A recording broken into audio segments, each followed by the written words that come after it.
Dear friends, welcome back. Friends, मैं बालाजी मुंगा आप सभी का स्वागत करता हूं। फ्रेंड्स, आज हम एमएससीटी 2021 इसी एग्जाम के बारे में डिस्कस करेंगे और हमारा आज का जो टॉपिक है स्टूडेंट, वो है 12th स्टैंडर्ड से रिलेटेड। जिस टॉपिक को हम reproduction in lower and higher plants इसी नाम से जानते हैं। स्टूडेंट, इसी टॉपिक से हमें दो क्वेश्चन सॉल्व करना है, ठीक है। यानी कि दो क्वेश्चन के लिए हमारा ये टॉपिक है। इस टॉपिक के लिए हम दो क्वेश्चन यहाँ पर देखने वाले। तो चलो शुरुआत करते हैं हमारे आज के सेशन की। इस टॉपिक के अंदर देखो बच्चों, सबसे फर्स्ट वाला जो एमसीक्यू दिया है वो है पोलन ग्रेन के बारे में। यहाँ पर बताया है the pollen grain is, means हमें पोलन ग्रेन क्या है इसके बारे में बताना है। उसके बाद हमें पोलन ग्रेन का स्ट्रक्चर पता होना बहुत जरूरी है। तो इस प्रकार के क्वेश्चन हम सॉल्व कर सकते हैं। तो बच्चों, पोलन ग्रेन क्या होता है तो उसके बारे में देखेंगे। अब कुछ ऑप्शंस दिए हैं, ऑप्शंस पढ़ेंगे। सबसे फर्स्ट देखो, पोलन ग्रेन जो है वो इमेच्योर मेल गैमेट है, ठीक है। देखेंगे ए मैच्योर मेल गैमेटोफाइट है या फिर पार्शियली डेवलप्ड मेल गैमेटोफाइट है और finally last stage of the male gametophyte है। मींस पोलन ग्रेन का जो स्ट्रक्चर मिलता है बच्चों हमें, वो एंथर के पास होता है और एंथर के ऊपर प्रेजेंट रहने वाला स्ट्रक्चर इस प्रकार से होता है। इसी स्ट्रक्चर के अंदर हमें स्टार्टिंग को ओनली वन न्यूक्लियस दिखाई देता है और उसके बाद एंटाइन वॉल है और साइड में हमें दिखाई देती है एक्साइन वॉल। तो ये कुछ होता है पोलन ग्रेन का स्ट्रक्चर। अब पोलन ग्रेन के स्ट्रक्चर के अंदर हमें तो एक ही न्यूक्लियस यहाँ पर दिखाई दे रहा है। जब एक न्यूक्लियस है तो उसे हम डेवलप तो नहीं कह सकते हैं, उसे हम क्या कहेंगे, पार्शियली डेवलप कहेंगे। और ये आगे चलकर मेल गैमेटोफाइट होता है, तो इसलिए ये हमारा पार्शियली डेवलप्ड मेल गैमेटोफाइट बनता है, ठीक है। उसके बाद सेकंड क्वेश्चन देखेंगे। सेकंड क्वेश्चन के अंदर क्या है, तो ये भी पोलन ग्रेन से रिलेटेड है। इसके अंदर बताया पोलन ग्रेन लार्ज न्यूक्लियस, इस पोलन ग्रेन का जो लार्ज न्यूक्लियस है वो कौन सा है, ये इसके बारे में हमें बताना है। अब जब पोलन ग्रेन की जो नेक्स्ट स्टेज आती है बच्चों, तो वो नेक्स्ट स्टेज के अंदर पोलन ग्रेन हमें कुछ इस तरह से दिखाई देता है। और इस तरह से दिखाई देने वाला पोलन ग्रेन, इसके साथ हमें यहाँ पर एक्साइन दिखाई देती है। एक्साइन के बाद ये बीच वाली एंटाइन हो गई और एंटाइन के बाद हमें सीधा सीधा स्ट्रक्चर मिलता है कुछ इस प्रकार का। अब इतना होने के बाद बच्चों, यहाँ पर हमें एक न्यूक्लियस दिखाई दे रहा है जो ये वाला है। उसके बाद इधर के साइड को एक न्यूक्लियस दिखाई देता है जो छोटा होता है, तो इस तरह से। अब यहाँ पर जो बड़ा न्यूक्लियस है वो वेजिटेटिव बनेगा, क्योंकि वो वेजिटेटिव सेल के लिए। अब यहाँ पर ऑप्शन में क्या दिया है, वो जनरेटिव न्यूक्लियस है, नहीं है बच्चों। ट्यूब न्यूक्लियस भी नहीं है, फिर वो है वेजिटेटिव न्यूक्लियस, ठीक है। यहाँ पर थोड़ा करेक्शन करना होगा हमें, वेजिटेटिव न्यूक्लियस होता है जो बड़ा होता है। तो ये दो क्वेश्चन हम मेरे पोलन ग्रेन से रिलेटेड थे। उसके बाद हमें करेक्ट स्टेटमेंट पूछा है, विच of the following is correct statement. अब ज्यादातर बच्चों को इसी पॉइंट को फोकस करके देखना होगा, क्योंकि ऐसे बहुत सारे क्वेश्चन होते हैं जिसके अंदर करेक्ट और इनकरेक्ट भी पूछा जाता है। तो उस टाइम क्या होता है कि बच्चों से एक छोटी सी मिस्टेक हो सकती है, कभी वो करेक्ट को इनकरेक्ट पढ़ सकते हैं, इनकरेक्ट को करेक्ट पढ़ सकते हैं। तो सबसे फर्स्ट हमें फोकस करना है यहाँ पर करेक्ट पूछा या इनकरेक्ट पूछा, उसके बाद चलना है हमारे क्वेश्चन की तरफ। अब क्वेश्चन की तरफ जाते हैं तो इसमें क्वेश्चन तो नहीं दिया, क्वेश्चन नहीं दिया तो डायरेक्ट आंसर दिए। अब आंसर हम जब पढ़ेंगे तो हमें वहां पता चलता है कौन सा करेक्ट है और इनकरेक्ट है। तो देखते हैं, सबसे फर्स्ट वाला जो हमारा ऑप्शन दिया है वो है गैमेट्स आर डिप्लॉयड।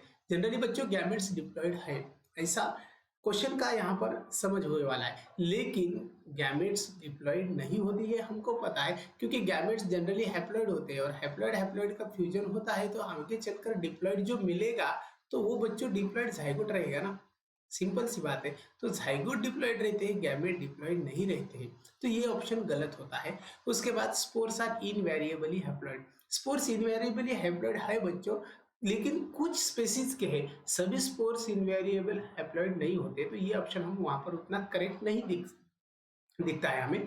उसके बाद चलते हैं spores and gametes are invariably haploid. अब यहाँ पर दोनों के बारे में बताया, गैमेट्स के बारे में भी बताया और स्पोर्स के बारे में भी बताया, तो दोनों भी इनवेरिएबली हैप्लॉयड है ऐसा कहा है। और लास्ट का जो ऑप्शन है वो gametes are invariably haploid, gametes invariably haploid है ऐसा बताया। लेकिन इतने ऑप्शन में से मोर करेक्ट हमें ऑप्शन ये बताया रहा है, क्योंकि यहाँ पर दोनों के बारे में बताया, स्पोर के बारे में भी बताया और गैमेट्स के बारे में भी बताया। ये सिंपल बात वहां पर पता चल जाए।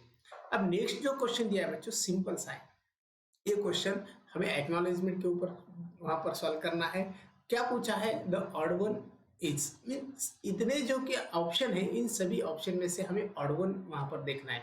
ऑड वन का मतलब क्या होता है, जो 3 ऑप्शंस होते हैं बच्चों, इन तीनों ऑप्शन को एक रिलेशन से बताया जाता है और जो बचा वाला एक होता है वो टोटली डिफरेंट होता है। तो यहाँ पर हमें जो डिफरेंट है उसे ही चूज करना है। तो देखेंगे ऑड वन आउट क्या है। फर्स्ट दिया है माइक्रोपाइल, सेकंड दिया है एम्ब्रियो सैक, थर्ड दिया है न्यूसेलस, उसके बाद फाइनली पोलन ग्रेन दिया है। अब यहाँ पर देखो हमें एक बात समझ में आ रही है, जो माइक्रोपाइल, न्यूसेलस और एम्ब्रियो सैक है, ये तीनों स्ट्रक्चर जनरली फीमेल गैमेटोफाइट और फीमेल रिप्रोडक्टिव सिस्टम से रिलेटेड दिखाई देते हैं एंजियोस्पर्म के। तो उसकी डायग्राम निकालेंगे हम। ओव्यूल की डायग्राम हमें यहाँ पर निकालना है। जो ओव्यूल हमने निकाला है वो एनाट्रोपस से बच्चों बायोटेक्निक होता है इस तरह से। इससे पहले हमने इसके बारे में डायग्राम देखी थी, इसके बारे में डिस्कस भी किया था। अब ये हमारा एनाट्रोपस ओव्यूल है। इस एनाट्रोपस ओव्यूल के अंदर यहाँ पर ओपनिंग होती है जिसे हम माइक्रोपाइल कहेंगे।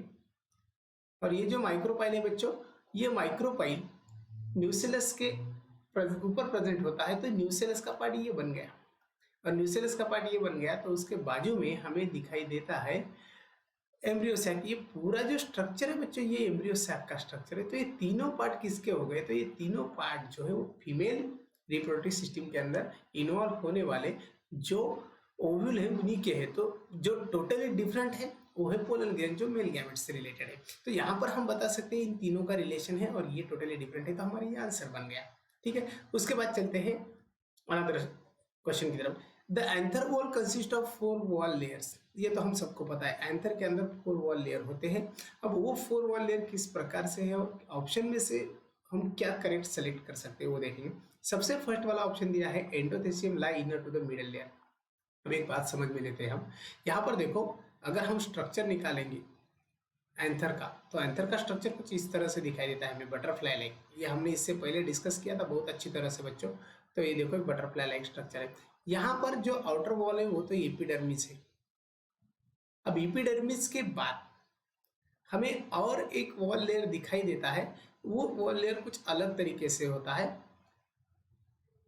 यहाँ पर हम निकालेंगे जो एकदम इनर है स्टूडेंट, जहाँ पर टैपेटम सेल होते हैं। तो ये लेयर वहां पर दिखाई दे रहा है। तो यहाँ पर होते हैं टैपेटम। ठीक है, अब टैपेटम हो गया और उसके बाद हो गया हमारा जो एपिडर्मिस। दोनों बाउंड्रीज हमने इसलिए लिए कि वो दोनों बाउंड्रीज एकदम लास्ट बाउंड्री है। एपिडर्मिस एकदम बाहर की है और एपिडर्म एकदम अंदर की है। अब इनके अंदर हमें 2 लेयर दिखाई देते हैं। एक लेयर होता है जो मिडल लेयर, जो वहां पर प्रेजेंट है। देखो कहाँ पर प्रेजेंट है मिडल लेयर, तो वो है एंडोथेसियम एंड टैपेटम के बीच। मिडल लेयर यहाँ पर निकालेंगे हम, थोड़ा पेन चेंज करेंगे क्योंकि हमें थोड़ा डिफरेंस यहाँ पर दिखाना है। अब देखो यहाँ पर हम सेकंड लेयर निकाल रहे हैं, ये मिडल लेयर बन गया। अब मिडल लेयर होता है यहाँ पर, उसे हम ये देखेंगे। और उसके बाद हमें दिखाई देता है ये वाला लेयर, जो ये वाला लेयर है वो हमने यहाँ निकाला। तो ये बन गया हमारा कौन सा लेयर? एंडोथेसियम। ठीक है, तो इतने लेयर वहां पर दिखाई दे। अब ऑप्शन की तरफ चलते हैं। देखो endothecium lie inner to the middle, middle के अंदर है क्या? नहीं है, वो तो यहाँ पर डायग्राम में दिखाई नहीं दे रहा है, मिडल के अंदर तो नहीं है। उसके बाद tapetum lie just inner to the endothecium, endothecium के अंदर टैपेटम है क्या? वो भी नहीं है।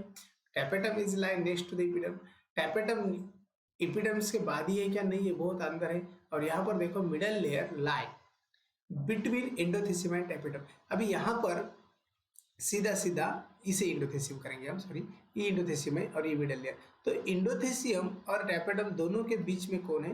तो मिडल लेयर है। तो ये ऑप्शन वहां पर करेक्ट होता है। क्या है? Middle layer lie between the endothecium and tapetum, दोनों के अंदर प्रेजेंट रहने वाला ये स्ट्रक्चर है। तो ये हो गया 5th नंबर का क्वेश्चन। उसके बाद 6th नंबर का क्वेश्चन देखते हैं बच्चों। 6th नंबर का जो क्वेश्चन है वो क्या है? तो वो है टैपेटम के बारे में। मीन्स टैपेटम जो सेल है वो हमारे एंथर का स्ट्रक्चर हम जब देख रहे थे, तो उसी एंथर के स्ट्रक्चर के अंदर हमें टैपेटम स्ट्रक्चर के बारे में बताया। तो टैपेटम का जो स्ट्रक्चर है बच्चों वो न्यूट्रिटिव सेल का है। और वो किसका पार्ट है ये हमें सिंपल सा पूछा है यहाँ पर। तो वो मेल गैमेटोफाइट का पार्ट है क्या? नहीं है, मेल गैमेटोफाइट का तो पार्ट नहीं हो सकता। फीमेल गैमेटोफाइट है क्या? नहीं है। ओरी वॉल का तो यहाँ पर प्रश्न क्वेश्चन ही नहीं आता है। ओरी वॉल जो है वो तो फीमेल के अंदर होती है, यहाँ पर मेल के अंदर हमें देखना है। और जो एंथर वॉल है वहां पर टैपेटम होती है। जो एंथर वॉल 4 लेयर की है बच्चों, हम सबको पता है एंथर वॉल के अंदर कितने लेयर है? 4 लेयर्स है। 4 लेयर्स में से हम बता सकते हैं जो फर्स्ट वाला लेयर है वो एपिडर्मिस है। ठीक है, और उसके बाद जो सेकंड वाला लेयर है बच्चों वो क्या है? मिडल लेयर है, या फिर इसे इंडोथेसियम कहेंगे हम। फर्स्ट इंडोथेसियम है, उसके बाद थर्ड वाला दिए वाला है मिडल लेयर, और मिडल लेयर के बाद दिया है टैपेटम, यानी कि ये 4 लेयर जो है वो 4 लेयर एंथर वॉल को बनाते हैं, यहाँ से बनती है एंथर वॉल। ठीक है, ये हमें वहां पर बताया है। उसके बाद दिया है exine of the pollen grain is composed of. Pollen grain का एक्साइन कैसे बना होता है, तो वो होता है स्पोरोपोलेनियन से। ठीक है, स्पोरोपोलेनियन से एक्साइन वॉल बनती है पोलन ग्रेन की, ये हमें वहां पर बताया है। अब चलो डायग्राम निकालते हैं। एक्चुअली पोलन ग्रेन के डायग्राम किस प्रकार से, इससे पहले भी हमने बहुत अच्छी तरह से देखा है पोलन ग्रेन का स्ट्रक्चर। देखो सिंपल सी बात है, यहाँ पर है पोलन ग्रेन की डायग्राम हम निकाल रहे हैं। ये पोलन ग्रेन का अंदर का पार्ट हो गया, ये हो गया न्यूक्लियस, ये बनता है साइटोप्लाज्म। ठीक है, अब उसके बाद यहाँ पर बच्चों इस तरह से हमें दिखती है एक्साइन वॉल, और ये जो एक्साइन वॉल है वो स्पोरोपोलिनियन इसी लिक्विड से बनी हुई है। ये स्पोरोपोलिनियन लिक्विड वहाँ पर बहुत इंपॉर्टेंट है बच्चों, जो प्रोटेक्ट करता है पोलन ग्रेन को फ्रॉम हीट और ह्यूमिडिटी से, जिसकी वजह से पोलन ग्रेन के अंदर प्रेजेंट रहने वाला न्यूक्लियस वो लिविंग नेचर में रह सकता है। तो एक्साइन ये पोलन ग्रेन की स्पोरोपोलिनियन से बनती है। उसके बाद हमें दिया है pollen grains are formed in, कहाँ पर पोलन ग्रेन फॉर्म होते हैं बच्चों, सिंपल सी बात है। इससे पहले हमने जो स्ट्रक्चर निकाला था ये था टीएस ऑफ एंथर का, और एंथर के जो इनर मोस्ट पार्ट का एरिया था वो यहाँ पर था, यहाँ पर पोलन ग्रेन फॉर्म हो रहे थे। तो ये क्या होगा, ये पोलन सैक बन गया ना, तो पोलन सैक के अंदर ही पोलन ग्रेन को डेवलप होना होता है। तो ये यहाँ पर हमें वही पूछा है, पोलन ग्रेन कहाँ फॉर्म होते हैं, एंथर के ऊपर होते हैं। ठीक है, कंफ्यूज हो सकते हैं हम, लेकिन इसी ऑप्शन के अंदर मोर करेक्ट कौन सा ऑप्शन होता है वो हमें देखना है। स्टिग्मा के अंदर बात ही नहीं है, क्योंकि स्टिग्मा तो फीमेल रिप्रोडक्टिव पार्ट से रिलेटेड है, फिलामेंट्स तो नहीं है, वो तो स्टेराइल पार्ट है। अब रही बात किसकी, एंथर की, तो एंथर से बेहतर क्या है, पोलन सैक। पोलन सैक की करेक्ट आंसर है, पोलन सैक के अंदर डेवलपमेंट चलती है पोलन ग्रेन की। अब सिनर्जिड्स, सिनर्जिड्स क्या है बच्चों, सबसे फर्स्ट हमें ये बात समझना है कि सिनर्जिड्स जो सेल है वो कहाँ पर होते हैं। अगर हम फीमेल एनाट्रोपस ओवुल या फिर कौन सा ही ओवुल देखेंगे, तो इसी ओवुल के स्ट्रक्चर के अंदर का पार्ट हम थोड़ा बाहर निकालते हैं, ये वाला पार्ट, ये सीधा बन गया एम्ब्रियो सैक। अब इसी एम्ब्रियो सैक के अंदर यहाँ पर एंटीपोडल सेल होते हैं बच्चों, यहाँ पर पोलर न्यूक्लियाई होते हैं, और यहाँ पर होती है एक सेल जो सबसे बड़ी है। लेकिन इसी के बाजू को हमें दिखाई देते हैं कुछ इस तरह के स्ट्रक्चर, ये है सिनर्जिड, और ये सिनर्जिड हैप्लॉइड होते हैं, ये बात हमें याद रखना है।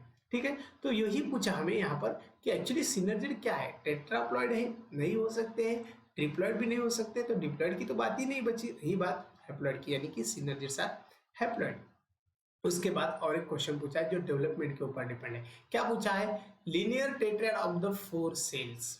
सिंपल बात है, laying in an axial row is formed during the development of। अभी यहाँ पर देखो सिंपल बात हमें समझती है कि एक सिंगल सेल है, सबसे फर्स्ट हम समझ लेंगे सिंगल सेल है, इसी का डिवीजन हो रहा है और वहां पर हो रहे हैं लीनियर टेट्राड फॉर्म। अब ये किसके डेवलपमेंट के लिए है बच्चों, ये जो डेवलपमेंट चल रही है ये जनरली फीमेल गैमेटोफाइट से रिलेटेड डेवलपमेंट है। अब फीमेल गैमेटोफाइट से रिलेटेड डेवलपमेंट हो रही है तो यहाँ तो पोलन ग्रेन का ऑप्शन ही खत्म हो गया, उसके तो बारे में बात ही नहीं करना है हमें।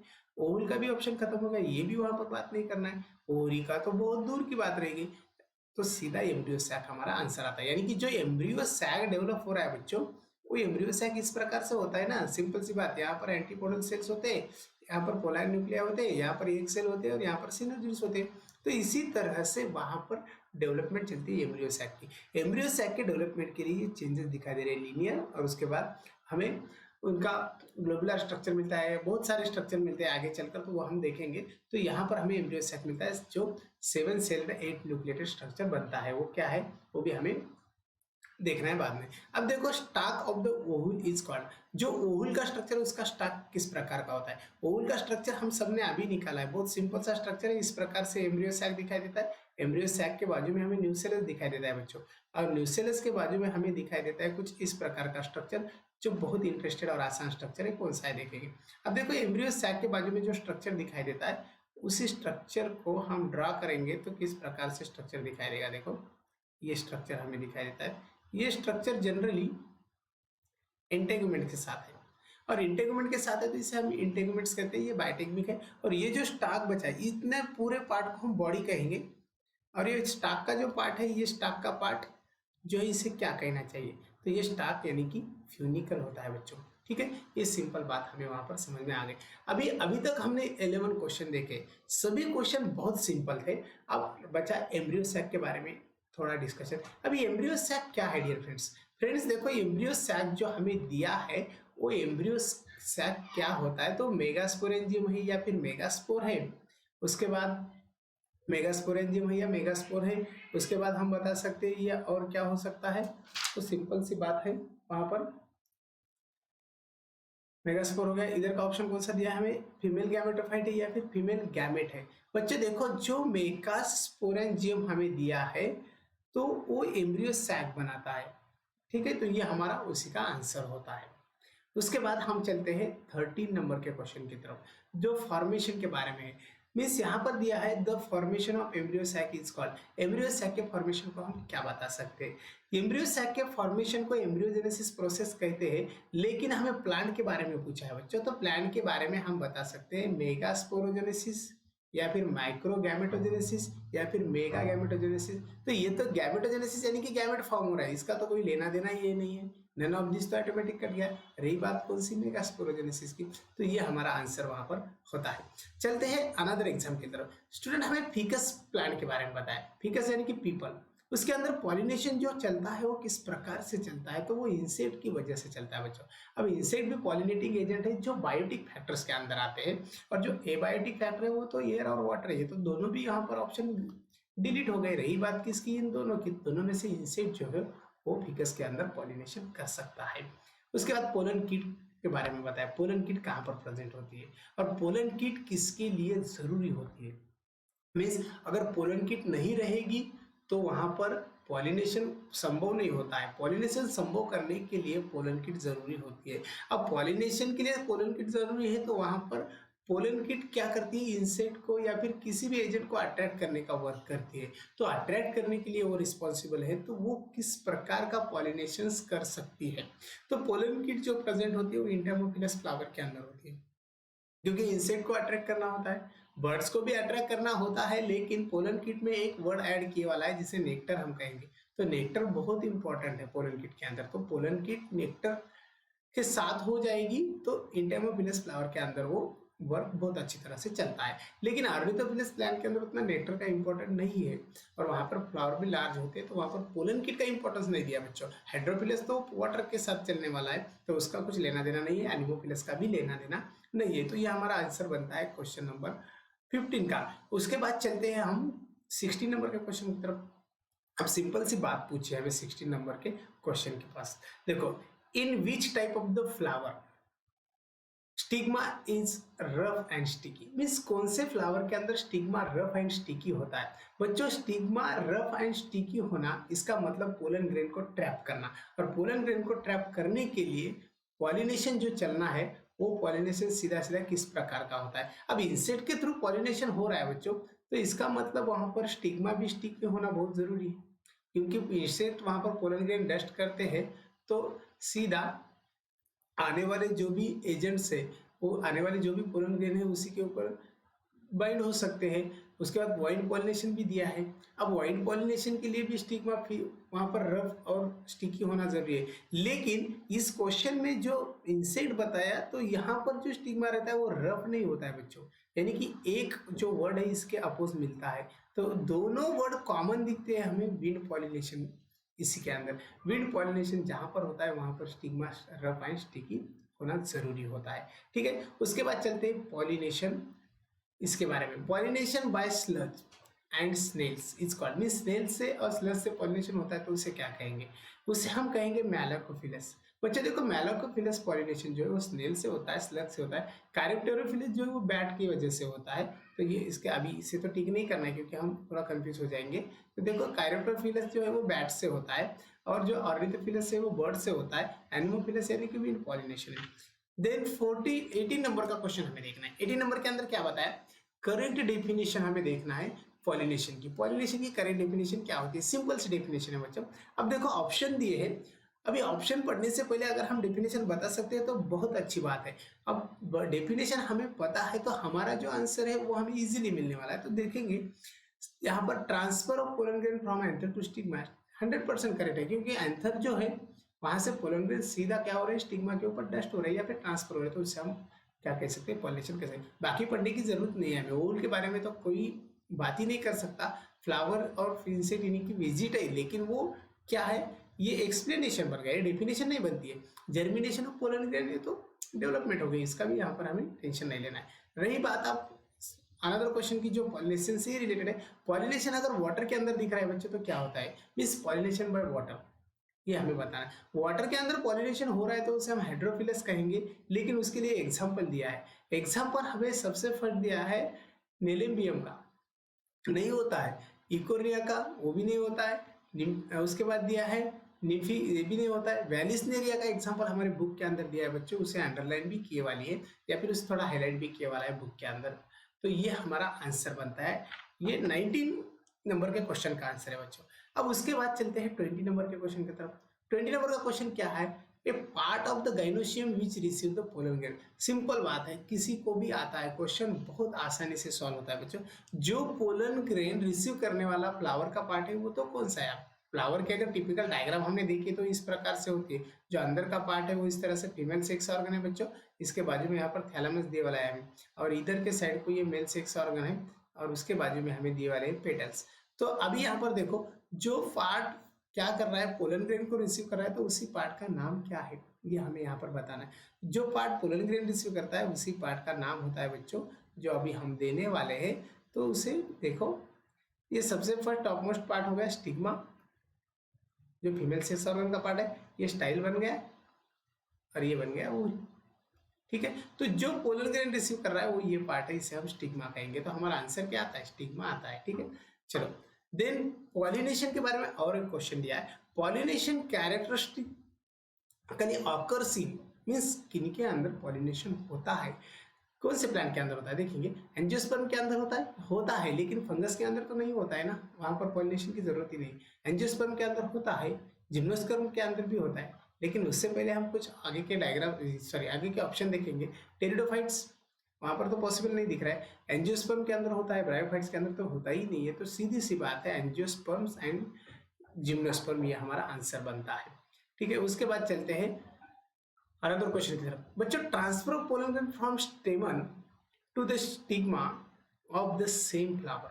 अगर सेम फ्लावर के अंदर क्या हो रहा है, पॉलिनेशन हो रहा है, सिंपल सी बात है। अभी यहाँ पर देखो, पॉलिनेशन के टाइप्स के ऊपर क्वेश्चन पूछा है। अब मैं क्या करता हूँ, आपको एक डायग्राम्स के तौर पर समझाता हूँ। सीधा सीधा देखो, ये हमने एक प्लांट निकाला है, इस प्लांट का ये लीफ है, और इसी प्लांट को यहाँ पर हमें एक फ्लावर दिखाई दे रहा है, जो फ्लावर कुछ इस तरह से, इसी फ्लावर का ये स्टिग्मा है बच्चों। अभी फ्लावर तो एक ही है ना, ओनली वन फ्लावर है। यहाँ पर क्या पूछा है, मैं transfer of pollen grain from the stamen to the stigma of same flower, एक ही फ्लावर के अंदर पूछा है। ओनली वन फ्लावर है और ओनली वन प्लांट है बच्चों, फ्लावर एक ही देखेंगे हम, और प्लांट भी तो एक ही है। अब यहाँ से स्टेमन के ऊपर से क्या हो रहा है, पोलन ग्रेन यहीं पर जा रहे हैं ना, तो उसे हम क्या कहेंगे, तो उसे हम एटोगेमी कह सकते हैं। तो ये हमारा आंसर होता है, ये एटोगेमी बनता है। अगर समझो, देखो बच्चों, यहाँ पर दूसरा फ्लावर है, हमारा आंसर मिल गया एटोगेमी, आप टेंशन नहीं लेने का। अब देखो, ये दूसरा फ्लावर है, अगर यहाँ के पोलन ग्रेन इधर आते हैं तो ये एडजेसेंट फ्लावर के साथ हो रहा है, या एडजेसेंट फ्लावर के अंदर पॉलिनेशन हो रहा है, तो ये गेटिनोगेमी बनता है। तो वो तो अभी नहीं देखना है, हमें पूछा क्या है, एटोगेमी, तो ये एटोगेमी हमारा आंसर बन गया, सिंपल सी बात है। उसके बाद progeny produced as a result of cross pollination. Cross pollination से जो प्रोजेनी प्रोड्यूस होती है ना बच्चों, तो उसके बारे में ये पूछा है। अब कौन सी प्रोजेनी प्रोड्यूस होती है और वो प्रोजेनी कौन सी है जो क्रॉस पॉलिनेशन के बारे में हम बता सकते हैं। अब बताओ यहाँ पर, show high degree of variability and is evolutionary importance, उसका इवोल्यूशनरी इंपॉर्टेंट है। ठीक है, ऑप्शन थोड़ा करेक्ट लग रहा है, देखेंगे। इज स्टेराइल, ये तो नहीं हो सकता, स्टेराइल नहीं हो सकती, क्योंकि वो रिप्रोड्यूस होने के बाद आगे चलकर रिप्रोडक्शन कर सकते हैं। Has receive characters, recessive character, ये भी बात नहीं, उसके अंदर कैरेक्टर डोमिनेंस भी हो सकते हैं। होमोजाइगस फिनोटाइपिकली और यूनिफॉर्म, ये भी नहीं बता सकते। क्यों नहीं, क्योंकि ये क्लोन के बारे में हो गया ना बच्चों। ठीक है, ये क्लोन के बारे में होता है, क्लोन जेनेटिकली और मॉर्फोलॉजिकली आइडेंटिकल होता है, तो ये उसके बारे में वर्ड होता है। लेकिन यहाँ पर वेरिएबिलिटी दिखाना है, तो वेरिएबिलिटी होती है, क्योंकि यहाँ पर जो कैरेक्टर आ रहे हैं क्रॉस पॉलिनेशन से, एक आते हैं एक प्लांट्स के, दूसरे आते हैं दूसरे प्लांट्स के, यानी कि दोनों का फ्यूजन हो रहा है। तो फ्यूजन हो रहा है तो यहाँ पर वेरिएशन तो आएगा ही ना, तो वेरिएशन आएगा तो आगे चलकर इवोल्यूशन बन जाएगा। तो ये हमारा आंसर होता है, सिंपल सी बात है। ठीक है, अब चलो चलते हैं हम क्वेश्चन नंबर 24 की तरफ। क्वेश्चन नंबर 24 इतना आसान है, बहुत सिंपल क्वेश्चन दिया है। क्या होता है देखेंगे। Which of the following type of the gynoecium is associated by pollination. कौन से प्रकार के गाइनोसियम के बारे में अगर हम देखेंगे तो हमें पॉलिनेशन पॉसिबल ही दिखता है बच्चों। अब देखो इसका आंसर ये होता है क्योंकि ये जनरली एंजियोस्पर्मिक प्लांट का स्ट्रक्चर है गाइनोसियम का। इस यहाँ पर आगे चलकर थैलेमस है, उसके बाद इधर मेल सेक्स ऑर्गन है और इधर के साइड में हमें पेटल्स दिखाई देते, तो ये स्ट्रक्चर मिलता है एंजियोस्पर्मिक फ्लावर का। तो यहाँ पर पॉलिनेशन पॉसिबल होता है एंजियोस्पर्म के अंदर, वो भी ये गाइनोसियम के अंदर। तो ये हमारा ये आंसर होता है। उसके बाद 25 नंबर का क्वेश्चन हम देखेंगे। इसके अंदर क्या बताया, the pollination by the birds. Birds से पॉलिनेशन हो रहा है तो क्या होता है, बर्ड यानी कि ऑर्निथाइड्स, तो ऑर्निथोफिला हम उसे कहेंगे। बैट से हो रहा है तो कैरोप्टेरोफिला है। मेलाकोफिला मैंने अभी आपसे कहा है जो स्नेल से होता है, और एंटियामोफिला है तो बच्चों इंसेक्ट से होता है। ठीक है, then feathery stigma is present. Feathery stigma कहाँ पर प्रेजेंट होता है, देखो इस तरह से क्या है प्लांट दिखाई दे रहा है। अब इसी प्लांट के अंदर हमें देखना है फिदरी स्टिग्मा दिखता है क्या। तो ऊपर का जो पार्ट है ये फिदरी है। जनरली जो प्लांट हम निकाल रहे हैं तो हमें मोनोकॉट निकालना है बच्चों, हमने डाइकॉट का स्ट्रक्चर निकाला, ये मोनोकॉट प्लांट है। ठीक है, तो इसी तरह से फिदरी स्टिग्मा होता है जो पोलन ग्रेन को कैच करता है, और ये एनिमोफिलस के अंदर पॉसिबल है। तो इसके लिए एग्जांपल दिया है हमें वीट का। वीट एक वहां पर हमें मोनोकॉट दिखाई दे रहा है, अदर तो सब वहां पर डाइकॉट ही दिखाई देते हैं। अब ये हमारा आंसर होता है, सिंपल बात है। Pollination is best defined as. अभी पॉलिनेशन को डिफाइन किया है बच्चों। पॉलिनेशन को किस प्रकार से डिफाइन किया है, इससे पहले हमने क्वेश्चन देखा था। वो क्वेश्चन के अंदर हमें सीधा पूछा था कि पॉलिनेशन क्या होता है। यहाँ पर वही पूछा है, सिर्फ इतना बताया कि डिफाइंड एज, थोड़ा क्वेश्चन को वहां पर टर्न किया। Transfer of pollen grain from anther to stigma, यही आंसर है हमारा, जो पहले था वही आंसर है। उसके बाद चलते हैं 28 की नंबर।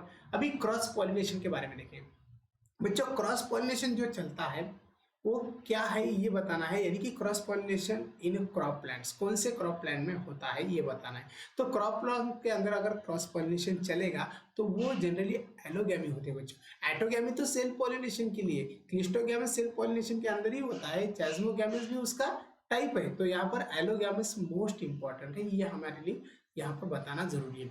उसके बाद चलते हैं pollination by insect is called. अगर इंसेक्ट से पॉलिनेशन होता है तो एंटियामोफिलस बन गया। अभी तो बताया इसके बारे में, तो बहुत बार हमारा रिवीजन हो गया। उसके बाद देखा है, बताया हमें कायरोप्टेरोफिलाई क्या होता है, तो बैट से पॉलिनेशन हो रहा है बच्चों। ठीक है, अब रही बात सेल्फ पॉलिनेशन फ्लावर की। सेल्फ पॉलिनेशन फ्लावर जो है वो एक्चुअली क्या होना चाहिए, तो वो बाइसेक्सुअल होना चाहिए, उन्हीं के अंदर मेल और फीमेल सेक्स ऑर्गन होना है, तो वहां पर सेल्फ पॉलिनेशन पॉसिबल होता है। अब ये फ्लावर का स्ट्रक्चर किस प्रकार से, तो देखो बच्चों, तो सीधा सीधा यहाँ पर हमें थैलेमस दिया है, ये थैलेमस का पार्ट है। थैलेमस के ऊपर हमें एक स्ट्रक्चर दिखाई देता है जो फीमेल सेक्स ऑर्गन से रिलेटेड है, और उसी स्ट्रक्चर को हम जब ड्रा करेंगे तो वो ओवरी का स्ट्रक्चर बनता है ना। तो ये ओवरी होती है इस तरह से, और इसी ओवरी को ये स्टिग्मा प्रोड्यूस करने वाला स्टाइल दिखाई दे रहा है। तो ये फीमेल सेक्स ऑर्गन बन गया। अब इसी फीमेल सेक्स ऑर्गन के साथ हमें अनदर जो स्ट्रक्चर दिखते हैं वो है मेल सेक्स ऑर्गन के, जो male sex organ pollen grain produce करने वाले बच्चों, इस तरह से। और यहाँ से सीधा पोलन ग्रेन आकर यहाँ पर डस्ट होती है। डस्ट होते तो सेल्फ पॉलिनेशन बन गया। तो इसी सेल्फ पॉलिनेशन के लिए दोनों सेक्स ऑर्गन प्रेजेंट होना बहुत जरूरी है। तो ये जो दोनों सेक्स ऑर्गन प्रेजेंट रहने वाले जो दिखाने वाले फ्लावर है उसे हम बाइसेक्सुअल फ्लावर कहते हैं। तो ये हमारा एग्जाम्पल और आंसर वहां पर होता है। ठीक है, चलते हैं आगे। अब यहाँ पर हमें दिया है ओहुल, और ओहुल के कुछ पार्ट्स दिए। देखते हैं ओहुल के पार्ट कौन से वहां पर दिखाई देते हैं। सबसे पहले देखो हमें 4 पॉइंट्स दिए।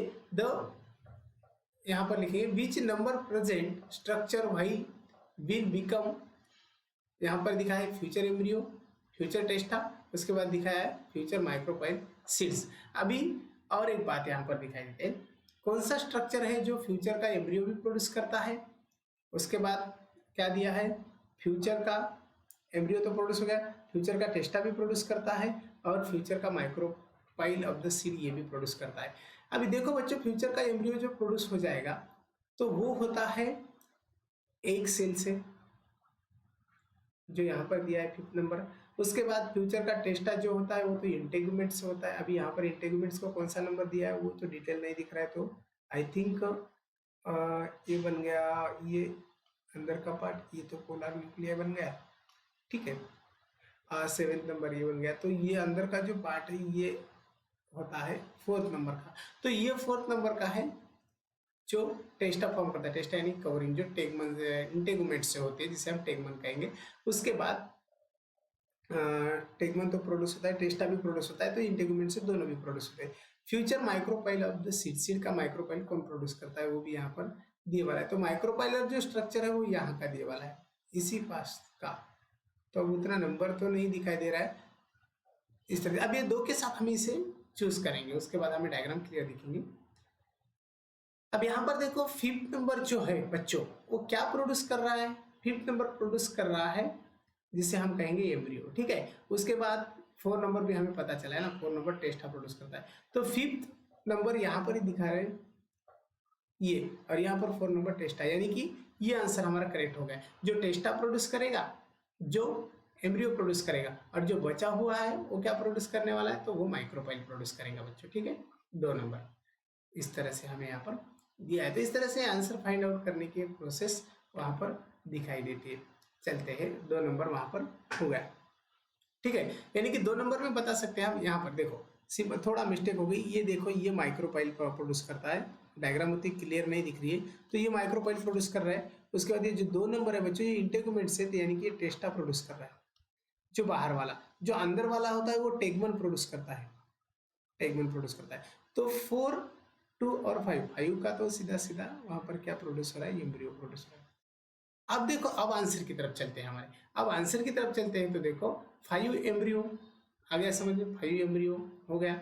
उसके बाद 2 टेस्टा वो भी हो गया, और 4 जो है वो लास्ट का जो फाइनल पार्ट था वो माइक्रोपाइल, यानी कि 5 एम्ब्रियो, माइक्रोपाइल, और 4 का जो है वो लास्ट का पार्ट यानी कि टेस्टा। इसी तरह से ये हमें डी नंबर का आंसर वहां पर मिलेगा। उसके बाद चलते हैं अनदर क्वेश्चन की तरफ। अब यहाँ पर देखो क्वेश्चन नंबर 33 दिया है, जो सिनगैमस है।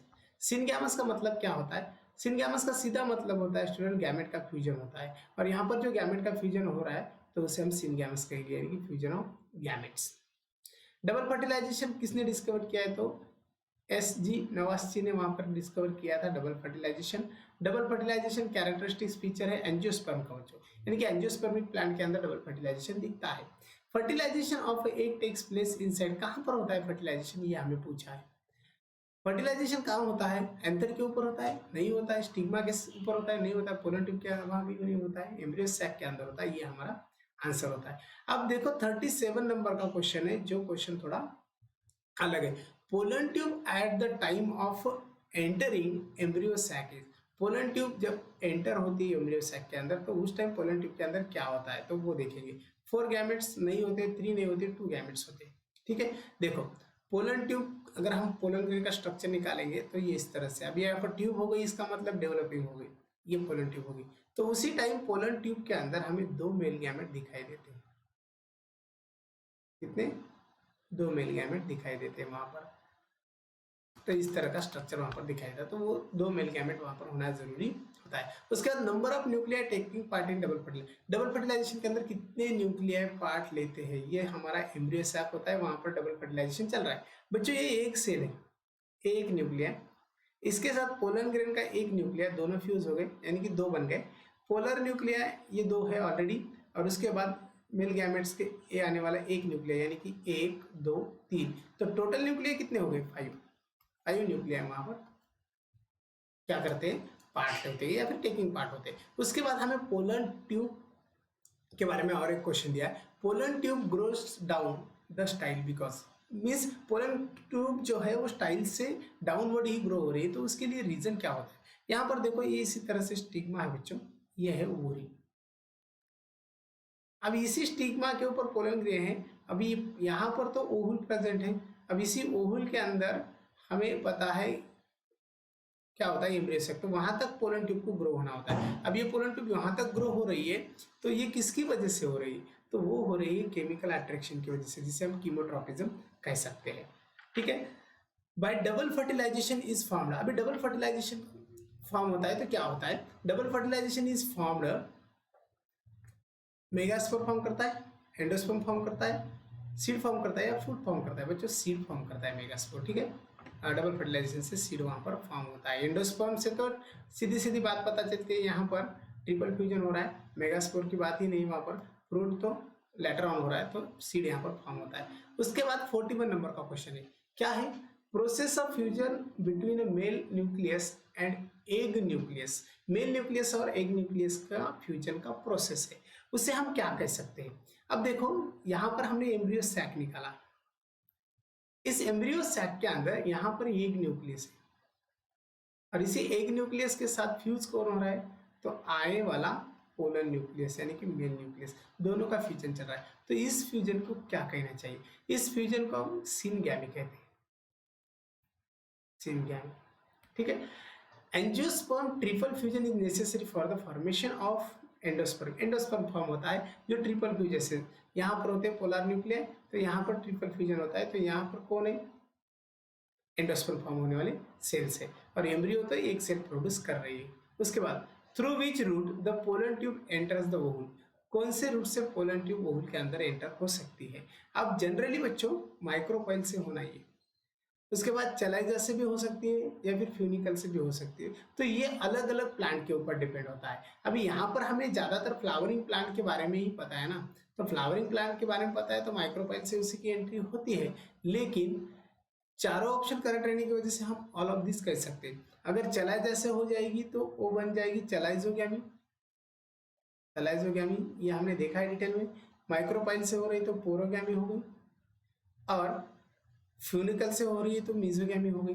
तो इसी तरह से वहां पर हमें दिखाई देता है उसकी एंट्री पोलन ट्यूब की, तो ऑल ऑफ दिस हमें यहाँ पर करना जरूरी है। उसके बाद देखो after fertilization the outer integuments. Outer integument से क्या बनता है? टेस्टा बनता है। ठीक है, तो अभी हमने बताया। अब जो इनर इंटेगुमेंट से उससे टेगमन बनेगा। Development of a seed from the unfertilised egg. अगर अनफर्टिलाइज्ड एग है बच्चों, तो अनफर्टिलाइज्ड एग से जो सीड बनता है उसे हम क्या कहेंगे? उसे हम एपोगैमी कहते हैं। देखो अगर अनफर्टिलाइजेशन होने के बाद या फिर फर्टिलाइजेशन नहीं होने के बाद फ्रूट प्रोड्यूस होता है तो पार्थिनोकार्पी बनता है ना, तो अगर सीड प्रोड्यूस हो रहा है यहाँ पर तो ये एपोगैमी वहां पर होता है। Endosperm in angiosperm is formed. Angiosperm के अंदर एंडोस्पर्म फॉर्म होता है, तो वो क्या है देखेंगे। एंडोस्पर्म इन एंजियोस्पर्म फॉर्म कब होता है? फर्टिलाइजेशन के बाद ही होना, तो ये हमारा आंसर है ना, फर्टिलाइजेशन के बाद होता है। बिफोर तो फर्टिलाइजेशन नहीं हो जाएगा। उसके बाद न्यूसेलर एम्ब्रियो क्या है? Nucellar embryo is adventitive polyembryony या फिर एडवेंटेटिव एम्ब्रियो से कह सकते हैं, टाइप है एम्ब्रियो का, तो ये एडवेंटेटिव है बच्चों। ठीक है, अब रही बात क्वेश्चन नंबर 48। बच्चों 48 का जो क्वेश्चन है उसके अंदर हमें क्या पूछा है? Role of double fertilization in angiosperm is produced. Angiosperm के अंदर प्रोड्यूस होने वाला रोल क्या है डबल फर्टिलाइजेशन का? किसको प्रोड्यूस करता है? सिंपली हम बता सकते हैं, तो वो एंडोस्पर्म को प्रोड्यूस करेगा या फिर इंटेगुमेंट को करेगा या एंडोकार्प करेगा या फिर कोटिलिडन को करेगा? वो तो करेगा एंडोस्पर्म को। तो सिंपल बात है, एंडोस्पर्म वहां पर प्रोड्यूस होता है। ठीक है, तो ये सारे क्वेश्चन वहां पर हो गए बच्चों। उसके बाद दिया है हमें nuclear poly embryony is found. Poly embryony nuclear वहां पर फाउंड होता है, तो किसके अंदर होता है? यहाँ पर ये क्वेश्चन बार बार पूछा है, ये सीट्रस के अंदर होता है बच्चों। ये नीट को भी क्वेश्चन आया था। ठीक है, ये बात हम याद रखेंगे। उसके अलावा और एक क्वेश्चन दिया है 50 नंबर का, जो लास्ट क्वेश्चन है हमारे सेशन का। अब देखो endosperm is a gymnosperm. Endosperm is gymnosperm. अभी इसकी बात क्या है? जो जिम्नोस्पर्म का एंडोस्पर्म क्या है, हम सीधा सीधा बता सकते हैं। Endosperm of gymnosperm mean gymnosperm का एंडोस्पर्म किस प्रकार का है। सीधा जिम्नोस्पर्म जो है उसका एंडोस्पर्म किस प्रकार का होता है। तो बच्चों वो डिप्लॉयड होता है या ट्रिप्लॉयड होता है या फिर हैप्लॉयड होता है? तो जनरली हैप्लॉयड होता है। हम बता सकते हैं एंडोस्पर्म जो है जिम्नोस्पर्म का वो हैप्लॉयड होता है। ठीक है, हमने पहले बताया था ना आपको, एंडोस्पर्म इज जिम्नोस्पर्म, मतलब जिम्नोस्पर्म का एंडोस्पर्म क्या है? तो वो हैप्लॉयड है ना। इससे पहले हमने एग्जाम में सॉरी जब हम डिस्कस कर रहे थे टॉपिक का तो वहां पर लिया था। तो बच्चों ये हो चुका है हमारे आज के सेशन का। अब जितने क्वेश्चन हमने यहाँ पर 50 देखे इसी टॉपिक से, इन क्वेश्चन के बाहर एक भी क्वेश्चन आपको एग्जाम में नहीं दिखाई देगा, यानी कि इनमें से भी आपको 2 क्वेश्चन आएंगे। तो ये वीडियो लेक्चर आपके लिए बहुत इंपॉर्टेंट है बच्चों।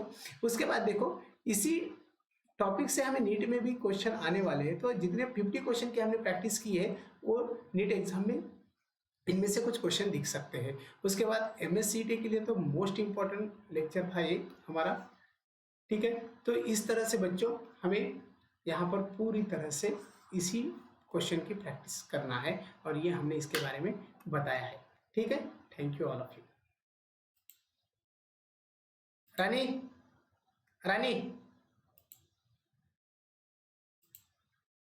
रानी।